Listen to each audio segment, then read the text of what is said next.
Pembacaan Alkitab dalam kitab Kejadian pasal 28. Kemudian Ishak memanggil Yakub, lalu memberkati dia serta memesankan kepadanya. Katanya, "Janganlah mengambil istri dari perempuan Kanaan. Bersiaplah, pergilah ke Padan Aram, ke rumah Betuel ayah ibumu, dan ambillah dari situ seorang istri dari anak-anak Laban, saudara ibumu.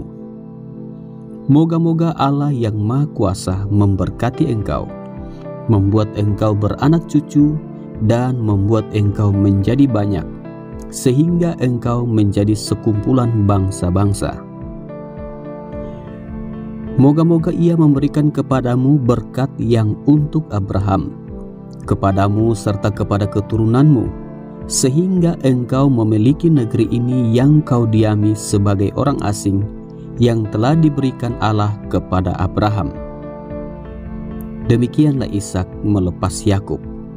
Lalu berangkatlah Yakub ke Padan Aram, kepada Laban anak Betuel, orang Aram itu, saudara Ribkah ibu Yakub dan Esau.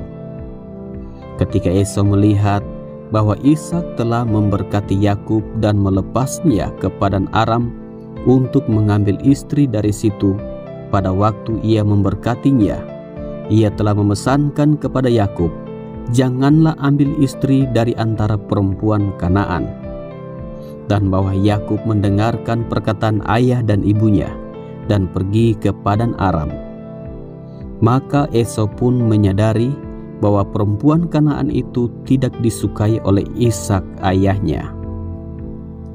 Sebab itu ia pergi kepada Ismael dan mengambil Mahalat menjadi istrinya, di samping kedua istrinya yang telah ada.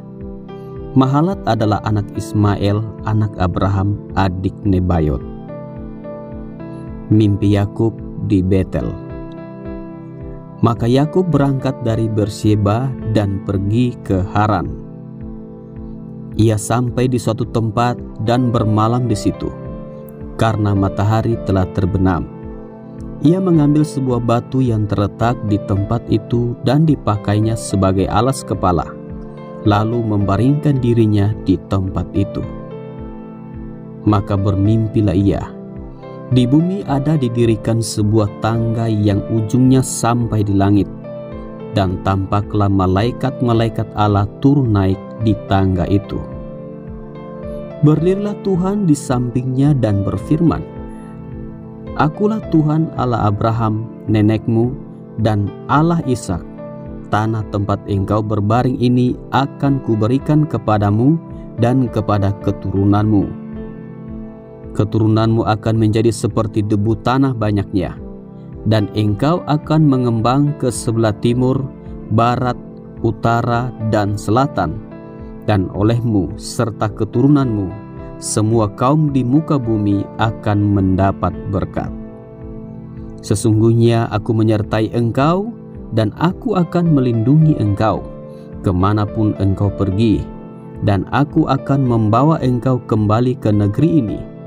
Sebab aku tidak akan meninggalkan engkau, melainkan tetap melakukan apa yang kujanjikan kepadamu."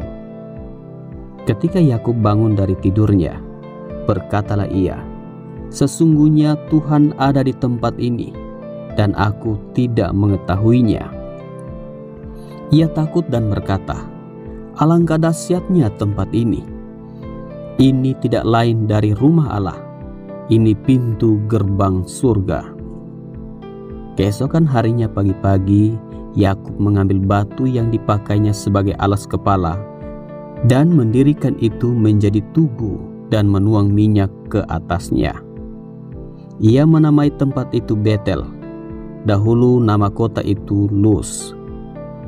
Lalu bernasarlah Yakub, "Jika Allah akan menyertai dan akan melindungi aku di jalan yang kutempuh ini, memberikan kepadaku roti untuk dimakan dan pakaian untuk dipakai, sehingga aku selamat kembali ke rumah ayahku, maka Tuhan akan menjadi Allahku.